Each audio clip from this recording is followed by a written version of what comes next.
মৰমৰ ছাত্ৰ-ছাত্ৰীসকল ম্যাথছ এডুকেশ্যনলৈ তোমালোক সকলোকে স্বাগতম। আমি ক্লাস 10 ৰ এডভান্স ম্যাথছৰ কমপ্লেক্স নম্বৰ অৰ্থাৎ chapter 2 conjugate of complex number যিবিলাক প্ৰপাৰ্টি আছিল তাৰে তিনিটা প্ৰপাৰ্টিৰ বিষয় যোৱাটো ভিডিঅ'ত আলোচনা কৰিছিলো। আজি এই ভিডিঅ'টোৰ পিছৰ প্ৰপাৰ্টিৰ পৰা আমি আকৌ চেপ্টাৰটো কন্টিনিউ কৰিব বিচাৰিছো, গতিকে ফলো নকৰি ভিডিঅ'টো আগুৱাই যাওঁ। ইতিমধ্যে আমি কনজুগেট অফ কমপ্লেক্স নম্বৰৰ মুঠতে তিনিটা প্ৰপাৰ্টি পঢ়ি শেষ কৰিলো যোৱাটো ভিডিঅ'ত। আজি ভিডিঅ'টোত প্ৰপাৰ্টি 4 লৈ মই প্ৰথম আহিছো। Property 4 মানে হৈছে ইয়াতে আমাক দুটা কমপ্লেক্স নম্বৰৰ বিষয়ে কোৱা হৈছে। Let z1 equal to a plus ib and z2 equal to x plus iy be two complex number. মই বিবেচনা কৰিছো z equal to a plus ib eta aru z2 equal to x plus iy এনেদৰে আমি দুটা z1 equal to a plus ib আৰু z2 equal to x plus iy দুটা complex নম্বৰৰ বিষয়ে মই বিবেচনা কৰিছো। এতিয়া এই ক্ষেত্ৰত একেবাৰে প্ৰথম কথাটো কৰো, যদি মই ক'ব বিচাৰো সো z1 বাৰ যদি আমি এই z1 নম্বৰ কমপ্লেক্স নম্বৰটোৰ কনজুগেট সংযুগ্ম যদি ল'ব বিচাৰো তেতিয়াহ'লে তাৰ মানটো কিমান ওলাব? আমি ইয়াত ডাইৰেক্টলি পাম a - ib। একেদৰে z2 বাৰ আমি যদি উলিয়াব বিচাৰো তাৰ মানটো ওলাব আমাৰ বাবে x - iy। আমি দুটা কমপ্লেক্স নম্বৰৰ কনজুগেট অৰ্থাৎ সংযুগ্ম দুটা আমি বিচাৰি উলিয়ালো প্ৰথম। তাৰ পিছত আমাৰ কামটো হৈছে আমাৰ মেইন প্ৰপাৰ্টিলৈ মই যাব বিচাৰিছো। নাও z1 + z2 = কিমান আমি বিচাৰি উলিয়াব লাগে। দুটা কমপ্লেক্স নম্বৰ, এই দুটা কমপ্লেক্স নম্বৰ আমি যোগ কৰিব বিচাৰিছো। এই কমপ্লেক্স নম্বৰ দুটা যোগ কৰিলে কি পাম? ইয়াতে z1 ৰ মান হৈছে a + ib আৰু z2 ৰ মান হৈছে x + iy। মূলতে কমপ্লেক্স নম্বৰৰ যোগ হোৱা, কমপ্লেক্স নম্বৰৰ বিয়োগ হোৱা ইয়াৰ অৰ্থটো ৰিয়েল পাৰ্টৰ লগত আমি ৰিয়েল পাৰ্টৰ লগত ৰিয়েল পাৰ্টৰ ক্যালকুলেশন কৰিব পাৰো। গতিকে আমি এই a এটা এই প্ৰথম কমপ্লেক্স নম্বৰৰ ক্ষেত্ৰত ৰিয়েল অংশটো হৈছে এটো আৰু দ্বিতীয়টো ক্ষেত্ৰত ই হৈছে x। গতিকে আমি মূলতে ক'ব পাৰো যে a + x ৰিয়েল নাম্বাৰটো আমি একলগ কৰিছো আৰু একেদৰে ইমাজিনাৰী নাম্বাৰটো আমি ইমাজিনাৰী পাৰ্টটো আমি লগ লগাইছো। কমপ্লেক্স নম্বৰ দুটা ক্ষেত্ৰৰ ৰিয়েল পাৰ্ট আৰু ইমাজিনাৰী পাৰ্ট সেপাৰেট কৰি পেলালো আমি। এতিয়া যদিহে মই এই অংশটোত z1 + z2 বাৰ অৰ্থাৎ দুটা কমপ্লেক্স নম্বৰ ললো, দুটা কমপ্লেক্স নম্বৰ যোগ কৰিছো আৰু যোগ কৰাৰ পিছত কিহতৰ যদি মই কনজুগেট লও তাৰ মানটো কেনেকুৱা ওলাব বুলি ক'লে সিম্পলি মই যিটো প্ৰপাৰ্টি শিকিছো আমাৰ বাবে a + x আৰু এই প্লাস সাইনটো যেটো আমি জানো ইমাজিনাৰী পাৰ্টটো চেঞ্জ হৈ যায়, পজিটিভ থাকিলে নেগেটিভ হয়, গতিকে আমি ইয়াত ক'ব পাৰো -b + y এটো ক'ব পাৰো। এতিয়া এই নম্বৰৰ ওপৰত আমি কনজুগেট দিয়া লগে লগে ইয়াৰ ইমাজিনাৰী পাৰ্টটো নেগেটিভ হৈ গ'ল। এতিয়া যদি আমি চাও a + x - i * b আৰু ইটো ক'ব পাৰো i * y। এতিয়া ৰিয়েল পাৰ্ট কিটা আমি প্ৰথম যেটা আমাৰ মাজত কনজুগেট আমাৰ ৰিলেশন আছিল যে a আৰু b মাজত সম্পৰ্ক যেটো আছিল, গতিকে মই হিয় দুটা প্ৰথম লগ লগাই দিলো a - ib + x - iy। এতিয়া যদি মই ভালদৰে চাও এই a - ib ৰ মানটো আমি ওপৰত পাই আইছো, তাৰ মানটো হৈছে z1 বাৰ আৰু ইয়াৰ মানটো হৈছে z2 বাৰ। গতিকে মই ফাইনালি কি ক'ব পাৰো? একদম সহজভাৱে মই যদি চাও এই z1 আৰু z2 নামৰ যিকোনো দুটা কমপ্লেক্স নম্বৰৰ ক্ষেত্ৰত সিহঁতৰ যোগফলৰ কনজুগেট যদি মই ল'ব বিচাৰো তেতিয়াহ'লে তাৰ মানটো কাৰ লগত সমান হয় যে সিহঁতৰ কনজুগেটৰ যোগফলৰ লগত সমান। এই সংখ্যা দুটা যেটা কমপ্লেক্স নম্বৰ আছে সিহঁতৰ কনজুগেট উলিয়াই তাৰ মান দুটাৰ যোগফলৰ লগত ই সমান হৈছে। গতিকে আমি সাধাৰণ অৰ্থত এটা যদি সেন্টেন্স এটাৰ দ্বাৰা ক'ব বিচাৰো তেতিয়াহ'লে আমি ক'ব পাৰো that is the sum of conjugate of the sum of any two complex number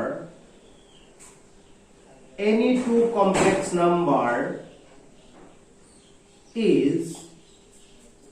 the sum of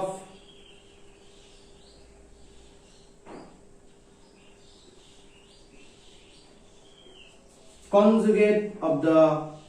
complex number। সাধাৰণ অৰ্থত আমি কি বুলি ক'ব পাৰিলো যে যিকোনো দুটা জটিল সংখ্যাৰ যোগফলৰ সংযুগ্ম সেই সংখ্যা কেইটাৰ সংযুগ্মৰ যোগফলৰ সমান ইয়াৰ আগতে কৰা প্ৰুফটোৰ দৰে p5 property 5 property 6 আৰু property 7 তিনটা property আমি পঢ়িবলৈ আছে মূলতে এই property কেইটা ক্ষেত্ৰত আমি সেই একেধৰণে মেথছ পুৰ আগবাঢ়িম এতিয়া মই property 7 p7 টো মই সলভ কৰিবলৈ ট্ৰাই কৰো গতিকে একেবাৰে প্ৰথম কথাটো ইয়াতে মই লৈছো let z1 equal to a plus ib and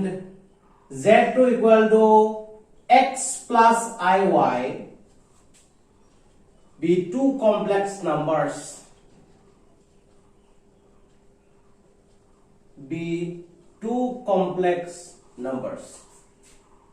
মই ধৰি লৈছো z1 equal to a plus ib আৰু z2 equal to x plus iy দুটা জটিল সংখ্যা এই ক্ষেত্ৰত so z1 bar is equal to a minus ib and z2 bar is equal to আমি ক'ব পাৰো x minus iy এতিয়া আমাৰ টাৰ্গেটটো কি আছে z1 by z2 ৰ ভ্যালুটো আমি জানিব লাগে গতিকে z1 divided by z2 is equal to আমি লিখিব পাৰো a plus ib divided by x plus iy এতিয়া এনেদৰে যিকোনো দুটা কমপ্লেক্স নাম্বাৰ থাকিলে বা এনেদৰে যিকোনো কমপ্লেক্স নাম্বাৰ এটা আমাক যদি কয় সিম্পলিফাই কৰা সৰল কৰা বুলি যদি কোৱা হয় আৰু তলত আমি এটা কথা কেটা কথা ডেনোমিনেটৰ পাৰ্টত কেতিয়াও i ইমাজিনাৰী পাৰ্ট থাকিব নোৱাৰিব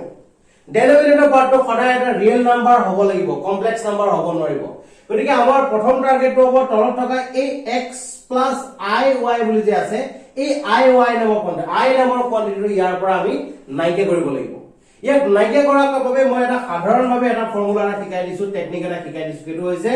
a plus ib আমাৰ তলত টাৰ্গেট x plus iy ইয়াৰ পৰা যদি i টো নাইকিয়া কৰিব লগা হয় তেতিয়া ইয়াৰ কনজুগেটটো প্ৰডাক্ট কৰিলেই হৈ যায় যেনেদৰে আমি ৰুট ওভাৰ থাকোতে আমি ৰেশনালাইজ কৰাৰ ক্ষেত্ৰত যেটো প্ৰসেস এপ্লাই কৰিছিলো একে প্ৰসেস এটা এপ্লাই কৰিব লাগে a প্লাস থাকে মাজত যদি প্লাস থাকে মাইনাস থকা নাম্বাৰটোৰে প্ৰডাক্ট কৰিব লাগিব বাকি সকলো কোৱান্টিটি একে থাকিব কেৱল মাত্ৰ সাইনটো চেঞ্জ হ'ব এতিয়া তলত যেটো x - iy ৰে প্ৰডাক্ট কৰিছো গতিকে ওপৰটোকে একেটা টেকনিক এপ্লাই কৰিলো এতিয়া ওপৰৰ এটা যদি মই প্ৰডাক্ট কৰিবলৈ ট্ৰাই কৰো a * x আমি ক'ব পাৰো ax ইয়াত প্ৰডাক্ট কৰাৰ এটা টেকনিক এটা শিকাই দিছো মই ৰিয়েল পাৰ্ট আৰু ইমাজিনাৰী পাৰ্ট একেবাৰে প্ৰডাক্ট কৰিলে আমাৰ সুবিধা হয় যেনে plus into minus minus i into i square by এই কোৱান্টিটিৰ লগত এই কোৱান্টিটিটো প্ৰডাক্ট কৰিলো নেক্সট আমি a ইনটু iy আমি ক'ব পাৰো আৰু i ইনটু bx ইয়াৰ লগত ইয়াক প্ৰডাক্ট কৰিছো তাৰ পিছত আমাৰ টাৰ্গেট হ'ব ইয়াৰ লগত ইয়াক প্ৰডাক্ট কৰা এটো হ'ব আমাৰ বাবে -i ইনটু a y আমি কি কৰিছে এপ্লাই কৰিছো একেবাৰে প্ৰথম কথা ৰিয়েল পাৰ্ট দুটা প্ৰডাক্ট কৰিছো তাৰ পিছত ইমাজিনাৰী পাৰ্ট দুটা প্ৰডাক্ট কৰিছো তাৰ পিছত ৰিয়েল আৰু ইমাজিনাৰী আৰু ৰিয়েল আমি এক্সট্ৰা কে প্ৰডাক্ট কৰি গলে সাইডত আনসাৰ এটা লিখিলো মুঠতে আমাৰ কথাটো হৈছে একে ৰিয়েল পাৰ্ট ইমাজিনাৰী পাৰ্ট প্ৰডাক্ট কৰি একেবাৰে আগত লিখিলো বাকি কিটা আমি প্ৰডাক্ট কৰিলেই হ'ল একেদৰে তলৰটো যদি আমি চাব বিচাৰো ডেনোমিনেটৰ পাৰ্টটো আমাৰ বাবে ফৰ্মুলা পৰিছে হ'ব x square - iy whole square a square - b square formula আমি লিখিলো তেতিয়া হলে হ'ব ax এই i স্কয়াৰ মানে আমি জানো i স্কয়াৰ মানে -1 মাইনাস ইনটু মাইনাস হ'ব আমাৰ বাবে প্লাস by আৰু ইয়াৰ ক্ষেত্ৰত যদি মই i টো দুইটাৰ পৰা কমন লৈ লওঁ তেতিয়া হলে আমি ক'ব পাৰো bx - ay divided by আমি ক'ব পাৰো x square plus y square গতিকে ইয়াৰ পৰা ফাইনালি মই যদি ক'ব বিচাৰো implies that z1 divided by z2 conjugate যদি লও ইয়াৰ এটা বেলেগ একো নহয় এই ইমাজিনাৰী পাৰ্টটো প্লাস আছে কি খালি মাইনাস হৈ যাব বাকি সকলোবোৰ একে থাকিব ইয়াত একেবাৰতে মই ডেনোমিনেটৰটো দুইটাকে ভগাই লিখি দিছো i into bx minus ay divided by x square plus y square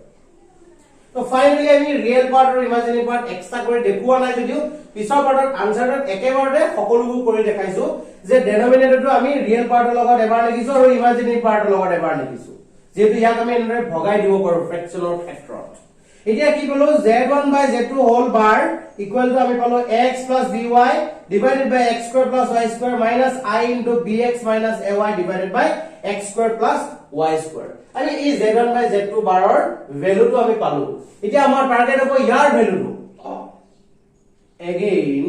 আকৌ আমি লিখিব পাৰো z1 bar divided by z2 bar year value কিমান হ'ব আমি z1 বাৰৰ ভ্যালু লিখি দিছো a minus ib divided by year value আমি পাইছো x minus iy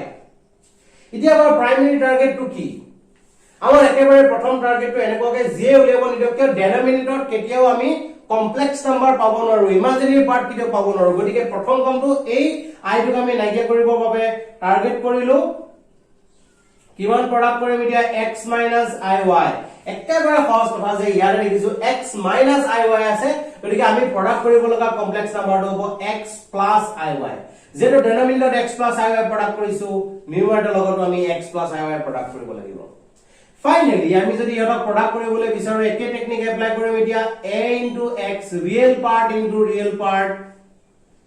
তাৰ পিছত আমাৰ টাৰ্গেট হ'ব ইমাজিনাৰী পাৰ্ট into ইমাজিনাৰী পাৰ্ট অৰ্থাৎ minus into plus minus I square by তাৰ পিছত ইয়াৰ লগত ইয়াক প্ৰডাক্ট কৰিলেই হ'ল আৰু বাকিখিনি আমি চিন্তা কৰিব লগা বৰ বেছি নাথাকে a I into ay minus I into bx divided by আমি ক'ব পাৰো x square minus iy whole square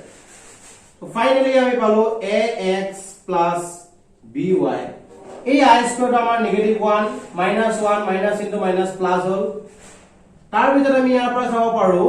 ইয়াতে আমি কি ক'ব পাৰো এতিয়া যে ইয়াৰ পৰা I টো যদি আমি কমন ললো তেতিয়ালে বাকি হ'ব ay minus bx divided by আমি ক'ব পাৰো x square plus y square এতিয়া ইয়াৰ পৰা আমি কি পাম আমি যদি সেপাৰেট কৰি দিব বিচাৰো ইয়াতে কি হৈ আছে আমি দেখিছো যে bx টো আমাৰ আগত আছে আমি এই ay টোহে আগত লিখিলো এই ক্ষেত্ৰত আমি এৰেঞ্জ কৰি লিখি দিলেই আমাৰ বাবে হৈ যায় x plus by divided by x square plus y square এটা যদি আমি ইয়াৰ মাজতো যদি আমি মাইনাস লিখিব বিচাৰো তেতিয়াহলে আমি এই মাইনাস সাইনটো আগলৈ লিখিছো যেহেতু গতিকে bx minus ay divided by x square plus y square একেবাৰে শেষত পাঠো আমি এৰেঞ্জ কৰিছো মিলাই পেলাই লিখি দিব ট্ৰাই কৰিছো এই ক্ষেত্ৰত মই কি কৰিছো যে ইয়াত আমি প্লাস পাইছিলো কিন্তু আমি লিখিছো আমাৰ যেটো আনসাৰ আগতে আমি উলিয়াই ৰাখিছো তাত আমি bx minus ay লিখিছো ইয়াত আছে ay minus bx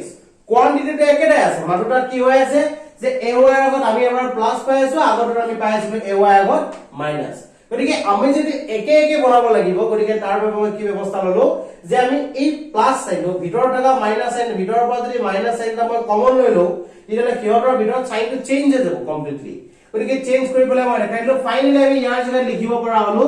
z1 by z2 whole bar অৰ্থাৎ আমি ক'ব পাৰো z1 by z2 bar is equal to z1 bar divided by z2 bar এটা আছিল একেবাৰে শেষৰ p7 property 7 ৰ proof টো এই ম্যাথ কিটা এই proof কিটা আমাক যদি কৰিবলৈ কয় তেতিয়া আমি এনেদৰে সলভ কৰি লব বাকি কিটা সলভ কৰিবলৈ ছাত্ৰ ছাত্ৰীসকল নিজে চাব পাৰিব ইয়াৰ পিছৰ আমি পঢ়িবলৈ গৈ আছো ইয়াৰ পিছৰ কিছুমান মাল্টিপ্লিকেটিভ ইনভাৰ্স এটা বহুত ইম্পৰ্টেন্ট টপিক কমপ্লেক্স নাম্বাৰৰ ক্ষেত্ৰত মাল্টিপ্লিকেটিভ ইনভাৰ্স উলিয়াবলৈ আমাক বহুত বেছিকৈ কয় গতিকে আমি মাল্টিপ্লিকেটিভ ইনভাৰ্স এবাৰ আলোচনা কৰো multiplicative inverse of a complex number জটিল সংখ্যাৰ গুণাত্মক বিপৰীত গুণাত্মক বিপৰীত বুলি কলে আমি কি বুঝো ইয়াৰ আগতে আমি শিকিছো যে কোনোবা এটা আসলতে ৰেচিপ্ৰকেল প্ৰতিক্ৰম বুলি আমি যা ক'ব পাৰো যে আমাৰ দুইৰ ক্ষেত্ৰত তাৰ প্ৰতিক্ৰমটো আমি কিমান বুলি জানো 1/2 এই 1/2 কৰিব লাগে 1 ডিভাইড বাই কৰিলে আমি আসলতে আনসাৰটো পাই যাম গতিকে মই প্ৰথম কৈছো late z is equal to a plus ib be a complex number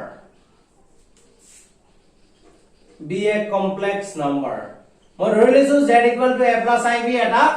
জটিল সংখ্যা এতিয়া now the multiplicative inverse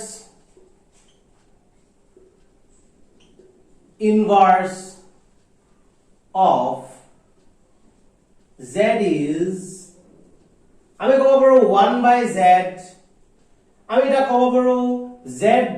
to the power -1 or z inverse equal to কিমান হ'ব আসলতে 1 divided by a plus ib যেটো z ৰ মান এতিয়া 1 divided by a plus ib মানে কি ক'ব পাৰো 1 divided by a plus ib আমি শিকিছো যে ডেনোমিনেটৰত i এনেদৰে থাকিব নোৱাৰে যেটো ডেনোমিনেটৰ এনেদৰে i থাকিব নোৱাৰে তাক নাইকিয়া কৰা প্ৰসেস এটাই যেহেতু আমাৰ লগত a plus ib আছে গতিকে আমি a minus ib এটা প্ৰডাক্ট কৰিম প্ৰডাক্ট কৰিলো আমি প্ৰডাক্ট কৰাৰ পিছত দেখিছো ইয়াতে a minus ib ডেনোমিনেটৰ প্ৰডাক্ট কৰাৰ লগে লগে নিউমাৰেটৰ কৰিলো এতিয়া ওপৰত ৰৈ গ'ল আমাৰ বাবে a minus ib divided by তলত আহিলে a square minus I square b square finally a minus ib divided by a square plus b square equal to a divided by আমি যদি ভগাই দিও তেতিয়াহলে আমি পাম a square plus b square minus I b divided by a square plus b square finally আমি z নামৰ যেটো কমপ্লেক্স নাম্বাৰ আছিল তাৰ মাল্টিপ্লিকেটিভ ইনভাৰ্স টো আমি ধুনিয়াকৈ ফাইন্ড কৰিলো এটো আছে ইয়াৰ মাল্টিপ্লিকেটিভ ইনভাৰ্স আৰু এনেদৰে মাল্টিপ্লিকেটিভ ইনভাৰ্স যদি আমাক উলিয়াবলৈ কোৱা হয় যিকোনো কমপ্লেক্স নাম্বাৰৰ ক্ষেত্ৰত তেতিয়ালে আমি এই প্ৰসিডিউৰটোকে এপ্লাই কৰিম মাত্ৰ আমাৰ টাৰ্গেট এটা হ'ব যে 1 বাই অৰ্থাৎ উল্টা কৰি দিম কমপ্লেক্স নাম্বাৰটো যে নাথাকক কিয় তাক আমি কমপ্লিটলি উল্টা কৰি দিম উল্টা কৰি দিয়াৰ পিছত তাৰ কামটো হ'ব ডেনোমিনেটৰ পাৰ্টৰ পৰা আমি i টো নাইকিয়া কৰিবৰ বাবে আমি কি কৰিম যদিহে আমাৰ লগত a ib আছিল তেতিয়ালে a ib প্ৰডাক্ট কৰিম যদিহে a ib আছিল a ib প্ৰডাক্ট কৰিম মানে যে নাথাকক কিয় ডেনোমিনেটৰ থকা কমপ্লেক্স নাম্বাৰটোৰ যেটো কনজুগেট হেতু প্ৰডাক্ট কৰি দিম আমাৰ আনসাৰটো আহি ক্যালকুলেশনৰ পিছত ওলাই যাব এটো আছিল মাল্টিপ্লিকেটিভ ইনভাৰ্স ক্লাস 10 ৰ জিকেৰা দিনত আমি ম্যাথমেটিক্সৰ ভিডিও নিদিম সেই দিনকিটাতে আমি এডভান্স মেথছৰ ভিডিও দিম আৰু ভিডিও দিয়াৰ সময়টো হৈছে 6 বজা গতিকে সোম বুধ শুক্ৰ আৰু দেওবাৰ এই বাৰকিটাত আমাৰ মৰমৰ ছাত্ৰ-ছাত্ৰীসকলক এডভান্স মেথছৰ ভিডিও চাবলৈ বাবে অনুৰোধ জনালো আৰু ভিডিওবোৰ পোৱা মাত্ৰই যেন সকলোকে শ্বেয়াৰ কৰে তাৰ বাবেও অনুৰোধ জনালো ধন্যবাদ